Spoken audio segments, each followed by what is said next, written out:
Livro Jogos Vorazes, Amanhecer na Colheita. Lido por Camila Saboia. 11. Inundar? Acho que o Wyatt estava certo sobre a arena ser molhada. Como? A arena tem capacidade de inundar a si mesma. Criar aquele ecossistema exige eletricidade, sistemas hidráulicos, aquecimento, resfriamento, ventilação, tudo que a sua casa teria, diz Biddy. A minha casa não tem metade dessas coisas. A sua tem? Pergunto. Eu moro na Aldeia dos Vitoriosos agora, então sim, tem. Há uma Aldeia dos Vitoriosos no Distrito 12 também. Uma dúzia de casas chiques, onde as pessoas que venceram os jogos podem morar pelo resto da vida. Burdock e eu costumávamos ir até lá e espiar pelas janelas, em noites de verão. Ao luar, dava para ver o suficiente para perceber que havia móveis, lustres e banheiras como as da capital. Mas a aldeia foi construída depois da nossa única campeã, então ninguém nunca morou lá. O que quero dizer, continua Biddy, é que por pelo menos algumas semanas a arena tem que ser capaz de sustentar os tributos e manter o cenário. Eu não vi o projeto da arena em si, mas um ano atrás quiseram que eu desse uma olhada na planta do Subiá. Na parte norte da arena há um tanque de água enorme, logo abaixo da superfície. Arenas precisam de muita água para formar lagos, criar tempestades e apagar incêndios. Esse reservatório parece ser especialmente volumoso. Então, se o computador é o cérebro, isso aí seria a bexiga, digo. Ele solta uma risada. Sim, exatamente. E quando a bexiga rompe, o cérebro é inundado e fica inoperável. Meu cérebro também está começando a ficar inundado. Mas, se eu não posso alcançar o cérebro, como eu vou alcançar a bexiga? Por toda a arena, alçapões conectam a superfície a corredores de serviço abaixo. Você mesmo vai entrar na arena por um desses. Os alçapões são usados pelos idealizadores dos jogos para introduzir elementos na arena. Você vai chegar aos corredores de serviço passando por um portal das bestas. Um portal das bestas, repito. Sim, a planta mostrava dezenas deles. O programa deste ano deve ter o foco em bestas. Tento não pensar em doninhas. Tudo bem, então tenho que encontrar um portal das bestas, descer para o corredor de serviço, localizar o tanque e fazer um buraco nele para liberar água. A gravidade deve cuidar do resto. Vai inundar o Subiá de forma natural. Eu me sinto atordoado. Tudo bem, espera aí, isso é coisa beça. Como eu vou fazer um buraco no tanque? Você vai me mandar lá para dentro com explosivos? Não vai ser só você. Humbert vai ajudá-lo. Ao mencionar o filho, a voz dele enfraquece e um espasmo de dor surge em seu rosto. Esse plano parece bem perigoso, comento. Talvez eu consiga fazer isso sem ele. Pela primeira vez, o sofrimento rompe a fachada controlada de Biddy. Ele foi colhido para ser morto, Hammett. Para me punir. Não consigo pensar no cenário realista em que isso não aconteça. Só posso torcer para que a morte dele seja rápida e que não seja em vão. Eu sei que ele tem razão. Mesmo sem esse plano louco de quebrar a arena, Empert está marcado para morrer, assim como eu. Se os carreiristas não matarem, os idealizadores dos jogos vão fazer isso. Sinto muito. Vou tentar cuidar dele lá dentro. Não deixe que ele sofra, sussurra Biddy. Vou fazer o que puder, prometo. Isso já é um grande consolo para mim. Obrigado. Ele limpa os óculos e os coloca no lugar com firmeza. Então, você sabe usar explosivos? Por mais estranho que pareça, sei alguma coisa a respeito. Temos aulas de produção de carvão. Normalmente é um saco, mas como somos os futuros mineiros de Panem, aprendemos como o carvão é minerado, o que pode envolver colocar explosivos num buraco na pedra, inserir um detonador com um longo pavio embutido e acender. Treinamos com explosivos falsos. Inertes, é como chamam. Os de verdade podem matar. Eu sei o básico, respondo, para as minas de carvão. Mas onde vou conseguir pavio e... Estamos trabalhando nisso agora. Em como contrabandear materiais e passar pela segurança. Mas diferentemente dos componentes usados nas suas minas, que como tenho certeza que você sabe, podem ser mortais, Criei esses para serem seguros. Não podem ser detonados acidentalmente, nem por você, nem por nada. Para detoná-los, você vai precisar montar a bomba inteira de forma exata e acender o pavio com o fogo. Isso me deixa um pouco mais calmo. Não quero um detonador explodindo em cima de mim antes da hora de fazer o buraco no tanque. Meus dedos encontram o acendedor. A voz de Lenordov ecoa da campina. Só que não precisa nem de uma pederneira. Qualquer pedra decente que faça faíscas tipo quartzo serve. Você acha que vai ter pedras lá dentro? Sílex ou quartzo? Pergunto. Possivelmente. Posso tentar descobrir. Por quê? Se tiver, eu consigo cuidar dessa última parte. Pego o cordão e exibo meu presente. Acendedor. Billy parece impressionado. Muito inteligente. Nunca subestime o 12, é o que eu sempre digo. É mesmo? Seria legal se alguém dissesse algo positivo sobre nós para variar. Sim, vocês não pensam como o resto de nós. Conseguiram manter sua identidade melhor do que nós, apesar da capital. Eles nos consideram animais. Isso ajuda. O Iris aparece, nos dando um susto. Melhor encerrar a conversa. Uma equipe de manutenção acabou de chegar. A luz pode voltar a qualquer momento agora. Depois nos falamos mais. Não conte a ninguém o que conversamos. Billy some no escuro. Melhor você voltar para a cama, diz Iris. Retorno à minha vigília no quarto. Depois de alguns minutos, a energia elétrica volta com um sopro de ar frio e uma constelação de luzes. As instruções de Billy se misturam no meu cérebro. Com o que eu acabei de concordar? Portal das bestas, bexigas, explosivos. Como eu vou fazer isso? A dúvida me consome.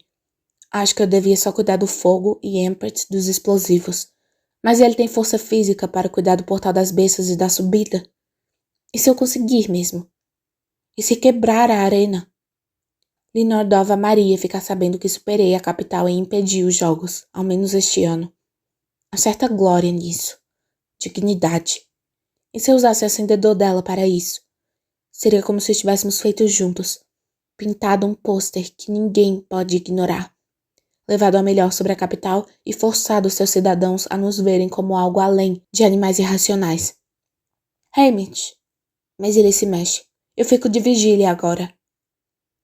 Tudo bem. Obrigado. Ela não parece sonolenta. Ou acordou num sobressalto ou nem adormeceu.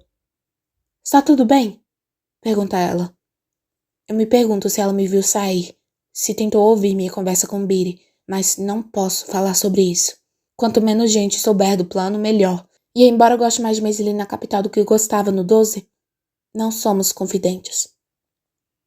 Bom, a energia acabou, mas parece que já consertaram. Respondo. Boa noite. Eu me encolho nos cobertores e finjo dormir, até realmente pegar no sono. De manhã, me vejo tentada a compartilhar o plano de Billy com os outros. Parece desonesto não contar. Lulu, porém, é distração suficiente para me impedir de confessar tudo. Nós decidimos que o jeito mais simples de lidar com a situação é fingir que, embora a capital tenha conseguido milagrosamente curar Luella, ela ficou ruim da cabeça. Estamos contando com o fato de que nenhum dos outros tributos passou tempo suficiente com ela para perceber a diferença entre a nossa verdadeira Luella e sua dublê. Lulu parou de desviar os olhos de nós e passou a nos observar constantemente, como se estivesse tentando montar um quebra-cabeça. Ela puxa muito a própria orelha, o que me faz questionar se está sentindo dor, porque era o que Sid fazia quando tinha dor de ouvido. Quando ela vai ao banheiro, o Iris diz: Eu acho que ela tem um implante de áudio. Provavelmente um transmissor de via dupla. Por quê? Pergunta Wyatt. Para que possam dizer a ela o que falar, orientar seu comportamento. E ouvir o que ela ouve. Completa Max. Ela não precisa explicar as ramificações disso. Não devemos contar nenhum segredo a Lulu. Mas tem um lado positivo nisso. Podemos ganhar alguma vantagem contando mentiras. Durante os dias escuros, a capital nos espionava com gaias tagarelas, bessantes que pareciam pássaros comuns, mas gravavam as conversas dos rebeldes e as repetiam palavra por palavra. Nós descobrimos isso e fornecemos informações falsas. A capital soltou os gaios tagarelas no fim da guerra, pensando que morreriam, o que acabou acontecendo mesmo, mas não antes de terem criado uma nova espécie, ao cruzarem com tordos puros, o que gerou os preciosos tordos de Linordov. Agora, acho que Lulu é nosso pequeno gato tagarela. Quando nos juntamos aos outros novatos no ginásio, Lulu atrai alguns olhares confusos, mas todos parecem acreditar que ela é nossa garota. Só que com danos cerebrais. Ninguém conhecia Luella nem deu mais do que uma rápida olhada nela, afinal. Vocês precisam tomar cuidado com o que dizem perto dela, avisa Maisie a todos. Ela não é mais a mesma e pode repetir o que foi dito para qualquer um. Quando nos separamos para treinar, Wyatt aceita ficar com Lulu. Isso ajuda, porque não preciso de um gato tagarela no momento. Empert chama a minha atenção e nos afastamos do resto do grupo. Não sei quanto Billy contou a ele sobre o plano da arena, mas antes que eu possa tocar nesse assunto, ele disse: Meu pai falou que temos que fazer o Distrito 9 entrar na nossa aliança. Vemos os tributos de amarelo ali perto, na cabine que ensina a construir abrigos. Por algum motivo específico, os 5 e o 11 ainda nos comprometeram e parecem mais fortes. Meu pai só disse que eles eram essenciais. Tentei no primeiro dia, mas eles me dispensaram. Não sei se me acham metido. Você? Por que achariam isso? Porque eu sou do Distrito 3. Porque sei coisas de tecnologia, talvez. O pessoal do 9 é do campo. Acho que eles não têm muito estudo e todo mundo sabe que a gente tem. As pessoas me chamam de cabeçudos. Cabeçudo não é tão ruim. Também não é bom. De qualquer modo, não consegui chegar a lugar nenhum com eles. Eles não são de conversar. Que nem o meu pai, penso. Ele era bem inteligente, só não sentia necessidade de compartilhar todos os pensamentos que surgiam em seu cérebro. E também não confiava muito em pessoas que faziam isso. Muitos mineiros são assim. Eu vou tentar, digo a Empert. Por que você não tenta de novo com o pessoal do 11? Na metade do caminho até a cabine, Maisie me intercepta. O que está acontecendo? Ela poderia estar perguntando de muitas coisas, principalmente se tiver ouvido a conversa da noite passada.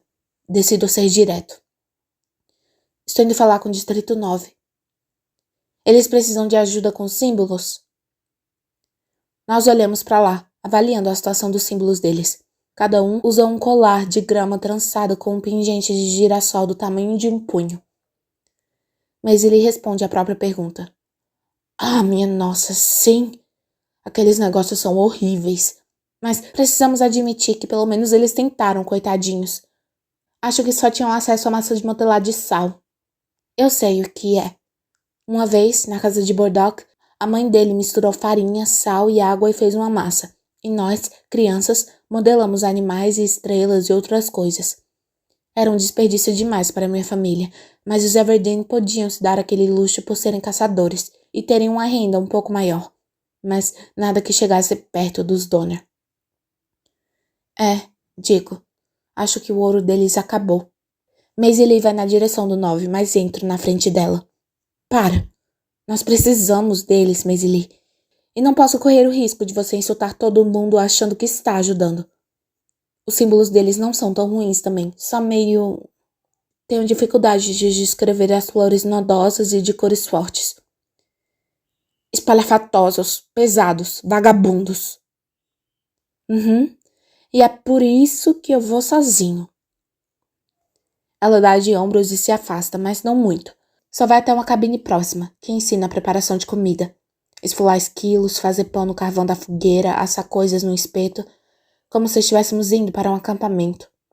Chego à cabine que ensina a fazer abrigos a tempo de participar de uma sessão com os 4 tributos do Distrito 9. Não consigo deixar de pensar no que Max disse, que é provável que a gente não possa ficar parado no mesmo lugar por muito tempo. Mas talvez eu consiga montar alguma coisa depressa no caso de tempestade. Apesar de a estação não ser dedicada apenas a lonas, elas realmente têm um destaque.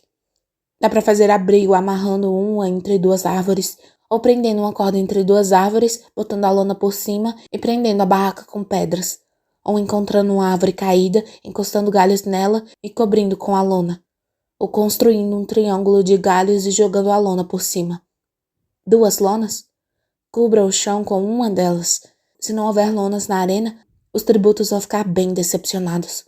Outras dicas incluem usar sua arma, de preferência um machado ou uma faca, para cortar arbustos e galhos ao redor.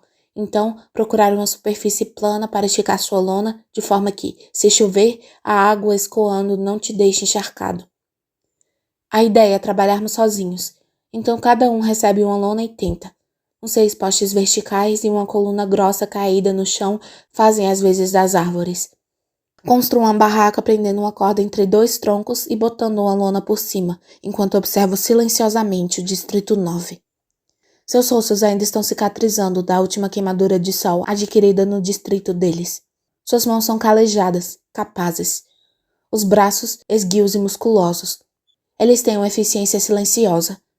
Mesmo sem a diretiva de Biri, vejo que seriam bons aliados. Bem quando estou me aproximando de 2 deles na pilha de pedras, Panache surge do nada. Todo cheio de si, ele pega uma lona e alguns gravetos, apesar de sequer ter assistido à aula, e ocupa o meio da floresta falsa. A instrutora franze a testa, porque também o odeia na hora, e sinto o Distrito 9 se deslocar, de forma não a ficar na linha direta dos olhos dele. Eu o ignoro, levo minhas pedras para o canto e começo a prender as bordas da lona no chão. Panache escolhe o maior cara do Distrito 9, claramente por acreditar que seja o líder do grupo, e o encurrala junto ao tronco caído.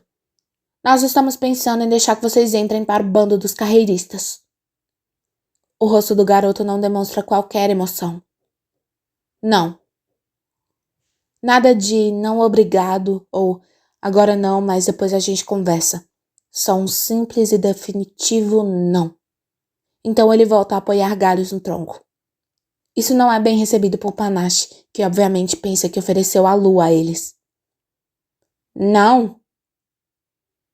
Ele dá um passo ameaçador na direção do cara, mas reparem o pacificador com a mão no taser e hesita.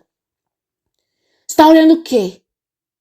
Pergunta para a menor garota do 9, que estava fazendo uma cama de agulhas de pinheiro, sem sequer olhar na direção dele. Ela continua se recusando a encará-lo, o que o deixa louco. Tudo bem, a gente vai matar vocês primeiro, então. Panache dá um passo à frente, arranca o girassol do cordão de grama trançada dela e o joga no chão. O símbolo se espatifa em vários pedaços. Panache ruma para o meio da multidão antes que o pacificador possa reagir. Um gritinho sofrido escapa dos lábios da garota, que se agacha perto dos pedaços. O girassol era importante, acho, e não só por ser a última coisa que ela tinha de casa. Aposto que foi um presente de alguém próximo. A mãe ou o pai, um irmão ou irmã, alguém que ela ama. A pessoa fez o girassol parecer uma proteção, uma lembrança de como ela é preciosa, para lhe dar algo a que se agarrar. E no final, se o impensável acontecesse, o nome dela fosse chamado na colheita. E agora são cacos de massa de sal com tinta amarela. Os outros tributos do 9 se reúnem em volta da menina, olhando a destruição, enquanto lágrimas silenciosas descem pelas bochechas dela. Não sei o que fazer.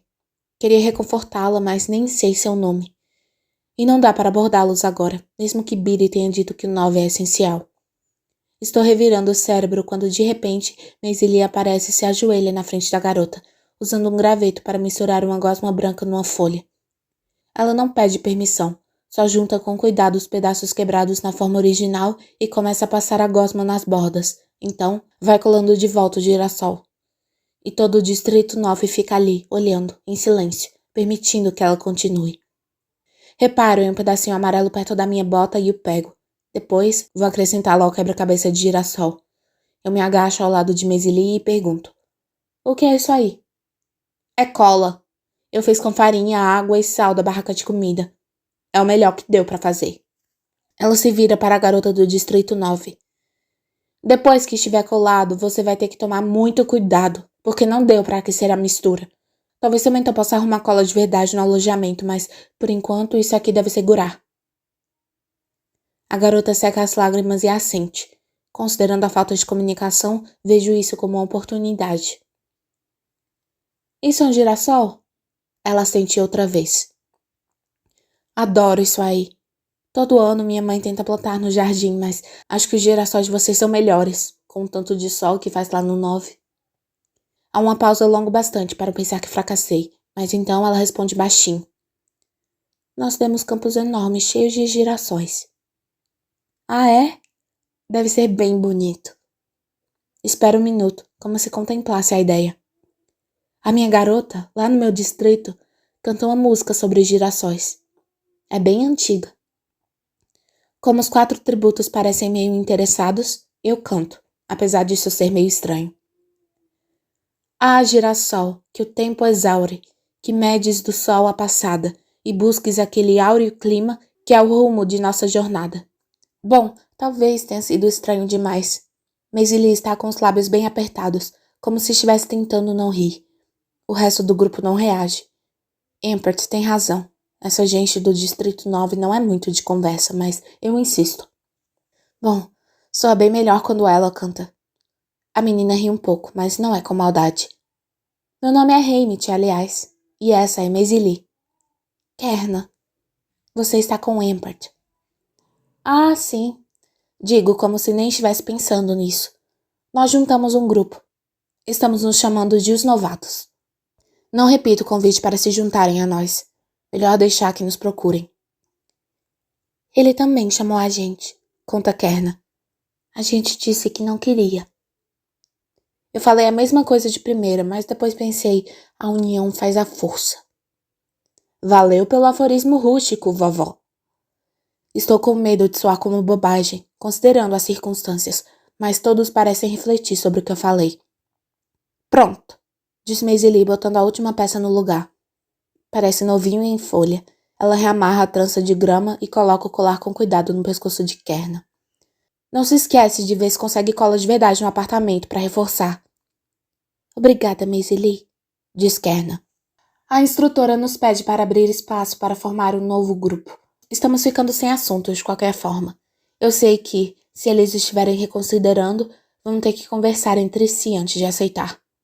Maisie e eu nos juntamos ao Distrito 11, na cabine que ensina a fazer nós, onde batalho com o meu nó direito enquanto ela replica tudo o que mostram na primeira tentativa, até as armadilhas.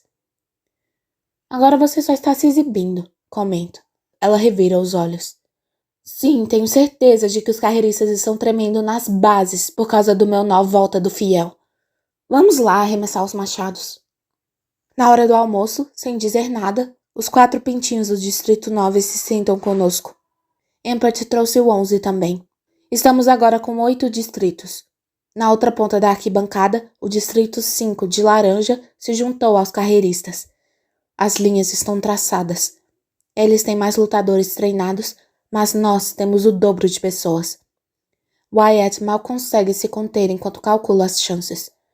Os idealizadores dos jogos cochicham a respeito desse novo desenvolvimento, gesticulando na nossa direção e conversando animadamente, enquanto contabilizam as 2 alianças nos jogos. Quando terminamos nossos sanduíches, o Distrito 12 se reúne na seção de comestíveis, que parece se concentrar em especial na identificação de cogumelos venenosos. Lulu não para de enfiá-los na boca, o que confunde o treinador. Eu não sei o que ela vai fazer na sessão particular com os idealizadores dos jogos, comenta Wyatt. Mas acho que não vou esperar muita coisa. Eu também não sei o que fazer. Você é um especialista nos jogos, com esses cálculos de chances e tudo mais. Pode falar isso, sugere Maisie. É mais impressionante do que qualquer coisa que eu saiba fazer. Você devia mostrar a eles todas as coisas que sabe fazer com pedaços de corda, digo a ela. Você subestima isso porque acha fácil, mas eu considero bem impressionante. Não ideia. Pelo menos me diferenciaria dos outros. O que você vai fazer, Hamit? Arremessar facas? Talvez. Ou machados. Todo mundo é enviado para seus respectivos vestiários, enquanto os idealizadores dos jogos começam as sessões particulares. Essa vai ser nossa última chance de influenciar a pontuação que cada um recebe diante do público geral. Muitos pacificadores monitoram a tensão entre os carreiristas e os novatos, mas tenho que dizer que me sinto muito mais seguro com meus aliados do que nos chuveiros. Estou escalado para ir por último, o que é uma sorte porque não tenho ideia de como lidar com os idealizadores dos jogos. Eles devem ter imagens do que aconteceu na colheita. Eu, atacando o pacificador e sendo punido com uma viagem aos jogos. E testemunhar o meu ato subversivo na cerimônia de abertura ao vivo. Não dá para saber se eles têm conhecimento do ultimato do presidente Snow na biblioteca de Plutarch. Tenho evitado pensar naquele encontro e em como Snow ameaçou me matar de modo lento e agonizante na frente dos meus entes queridos na abertura dos jogos. Não estou planejando fazer mais nada para provocá-lo antes de os jogos começarem, agora que sou parte do plano para quebrar a máquina, e só posso esperar que isso me mantenha vivo por tempo suficiente para cumprir a minha missão. Então, o que posso mostrar aos idealizadores que garanta que agora sou inofensivo à capital? Vai ser difícil convencê-los de que me transformei tão rápido em um tributo complacente. Outro problema é Lulu. Eles devem imaginar que eu sei que ela não é real. Principalmente porque Luella era tão importante para mim que eu carreguei seu corpo sem vida até o presidente. Talvez ela seja a chave. Talvez possa dizer que Luella era a única coisa que eu queria proteger nos jogos e agora estou completamente concentrado em mim mesmo. Que estou usando a aliança com um único objetivo. Que estou determinado a ganhar os jogos e voltar para a garota por quem arrisquei tudo e para a família com quem tive uma despedida emocionante. Vou convencê-los de que quero ser o primeiro tributo do 12 a morar na aldeia dos vitoriosos. Sou só um garoto rebelde que tentou escapar dos pacificadores, confrontou o Snow e ainda por cima cuspiu na plateia. Um cara que só se importa consigo mesmo. Esse é o único jeito com o qual eu talvez consiga convencer os idealizadores dos jogos do meu potencial, sem despertar desconfiança sobre as minhas verdadeiras ambições. Me pintar como um arruaceiro egoísta que está determinado a voltar para casa e viver como um vitorioso rico e famoso. O ginásio está vazio quando eu entro, meus passos ecoando nas paredes, exceto pelas fileiras de idealizadores dos jogos nas arquibancadas. A chefe dos idealizadores, Faustina Gripper, uma mulher baixa e gorda com cachos curtinhos em tom de prateado e dourado, se distingue pela gola de pele roxa na túnica branca como neve. Ela me avalia e ordena. Nos conte sobre você. Eu inclino a cabeça, olho bem nos olhos dela e digo. Sou Hamid Abernathy, do Distrito 12. Eu não deveria estar aqui. Minha colheita foi ilegal, mas ninguém se importa com isso. Minha vizinha, Luella McCoy, era a única pessoa aqui para quem eu dava a mínima, mas vocês a mataram e arrumaram uma dublê. Assim, estou meio que livre para vencer esses jogos. E o que te faz pensar que você conseguiria? Nós não notamos nenhuma habilidade de destaque em você, diz a chefe dos idealizadores. É mesmo? Eu abro um sorrisinho.